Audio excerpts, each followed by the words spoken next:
Sinong umaahon, tayo ba o sila? Mga ngiti nila habang nakalubog ka pa. Saan napuntang bansa? Pinaghirapan ko mga barya. Minumulto na ng mga pangako nyo. Maririnig pa ba? Mga binila sa tunog ng mga barya. Makikita pa ba nila? Nasaan na ba? Sa libong nasa ang bansa. Ang paghihirap ko'y matatapos na ba? Huwag katapusan. Paano makakaahon sa pagkakalubog? Sa sariling sinilangan ng hantungon ay puntod. Araw-araw kakayod kay pa umabot sa tuhod ng baha. Kailangan pumasok kahit uugod-ugod. Magtitiis, magbubulag-bulagan para sa barya. Okay lang makibaka kakasyo para sa kanilang mga nakaupo sa silya na di mauga-uga. Habang ang bahay ng iba kulang na lang matumba. Ang dali nilang sabihin pero di nila magawa. Mga pangakong napakong iiwanan kang awa. Bubulagin, sisilawin, may matamis pang salita. At pagdating ng sakuna ang masisisi pa'y iba. Wala nang bago, taon-taon na lang. Kailangan ng gumising at tayo ay matauhan. Na tayo'y tao din, hindi tao-tauhan. At tanging tao rin kalaban at sila din tong mga nanlilig ka. Mga pinila sa tunog ng mga barya. Makikita pa ba nila? Nasaan na ba? Sa libong nasa ang bansa. Ang paghihirap ko'y matatapos na ba? Kung natapasan ko na. Binabatok-batukan na tinuutulang tayo ng mga hutok-hutukan nilang utak pandemonyo. Tinakas-takasan, pinaliliban-libanan. Tapos pagdating sa dulo tayo lang ay pagtatawanan. Ang mga kawatan ay dapat na nasa kulungan. Sila yung nalalamang ginagasta at ipinaghirapan. Tayo lang yung naghihirap, sila nangungurap sa ating masaklap, sa kanila sarap. Ang sakim sa pinakalilim na mga bungo.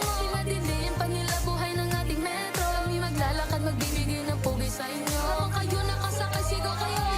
Napakaalat, tinabanan sa pangabang yung makalat. Huwag nyo nalang hitay yung magsalip. Sa gubat ka, pag pumutok na ang bulkan ng mga nalamangan ninyo. Baka tayo'y magkagulo, kaya ay makinig kayo. Sinong umaahon, tayo ba o sila?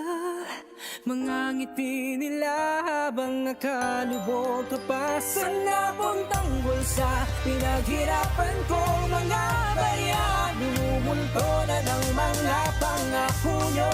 Hoy, makinig kayo. Koy, di lang to tungkol sa salapi. Lubog ka na sa hirap, ang hirap ang umiti. Magtrabaho siyam na oras, dala yung pagod pag-uwi. Habang sila'y nasa palasyo, habang sige ang bilhin ng kung ano-ano. Rolls Royce, mamahalin na damit at sapatos, oh boy. Lubog na sa baha, tsaka sa utang. Nagtampo sa mga buhayan, nakalutang. Hanggat merong mga tutang nagpapagamit sa mga oligarto na sabik. Nakunin nyo para sa atin ay malabong umalik. Sa katotohanan na nagdulo sa atin ang sakit. Na hanggat may tulad nila sa Pilipinas, mapait ang daranasin mo. Ngayon mo nga sabihin na hindi ka nagising. Sa mga lirik kung alam mo di nang galing sa bibig. Ilang beses pabubunutin yung naiwan at tinig ko. Buksan mo ang iyong tenga, ibuka ang iyong bibig. Maririnig pa ba? Mga binila sa tunog ng mga barya. Makikita pa ba nila? Sa dami ng nakukuli. Nasaan na ba? Pinapilang sa libong nasa ang bansa. Ang paghihirap mo'y matatapos na ba? Pagkatapos ay mga daing nila. Ang paghihirap ko'y matatapos na ba? Ang katapusan ko na. Ilang dekada nang tinatarantado. Sawa na kami sa pang-abuso, sa korupsyon na paulit-ulit. Hanggang kailang magtitiis, ilang buhay ang ibubuwis. Pakinggan niyo kami, oras na ng pagbabago. Kayo po na nakaupo, subukan niyo namang tumayo. At baka matanaw ninyo ang tunay na kalagayan ko. Tunay na kalagayan ko. Ganito kasi yan eh. Tao po, nandyan po ba kayo sa loob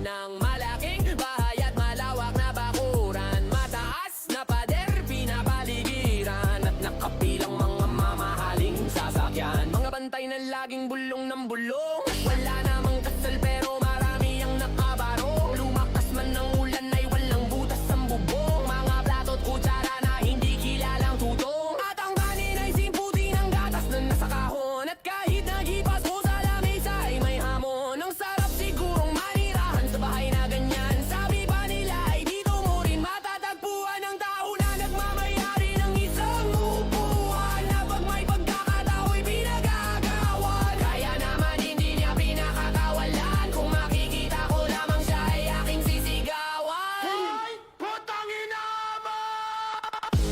Kayo po, nakaupo. Nakaupo.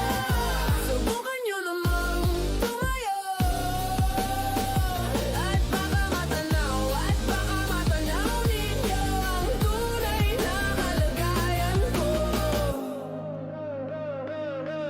Mawalang galang na po sa taong nakaupo. Alam niyo pantang takal ang bigas namin ay di puno. Ang dingding ng bahay namin ay pinagtagpi-tagping yero. Sa gabi ay sobrang init na tumutunaw ng yelo. Na di kayang bilhin upang ilagay sa inumin. Pinakulong tubig sa lumang takuring uling-uling. Gamit lang pangatong na inanod lamang sa estero. Na nagsisilbing kusina sa umaga aming banyo. Ang aking inay na may kayaman ng isang kaldero. Na nagagamit lang pag ang aking ama ay sumweldo. Pero kulang na kulang pa rin. Ulam na tuyot kasi ng 50 pesos sa magapoy pagkakasyahin. Di ko alam kung talagang maraming harang o mataas lang ang bakod.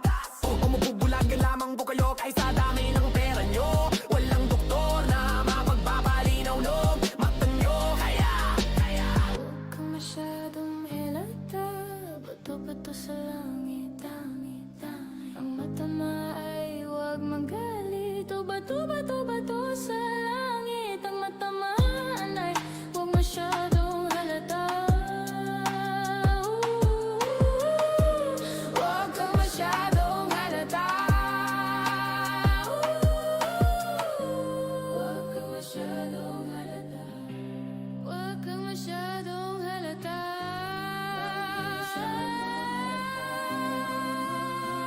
Ilang dekada na ang lumipas, pare-pareho pa rin ang eksena. Mga magnanakaw na kabarong, habang bayan ay baon sa problema. Mga bate walang paralan, magsasakay walang lupa. Habang nasa pwesto ang gahaman, patuloy lumulobo ang bulsa. Hindi na kami mananahimik, oras na para isigaw. Ang galit ng mamamayan ay apoy na hindi nyo mapupugaw. Ang revolusyon ay hindi bala kundi tinig ng nakakisas. Sigaw ng masalaban sa sistemang mapangapi at madaya. Putang ina nyo! Hasta siyang matagal lang nakalibing.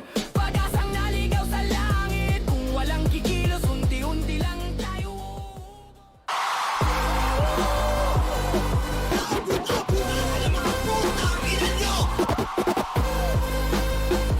Tapos na kami sa pero Panginoon, patawarin niyo kami.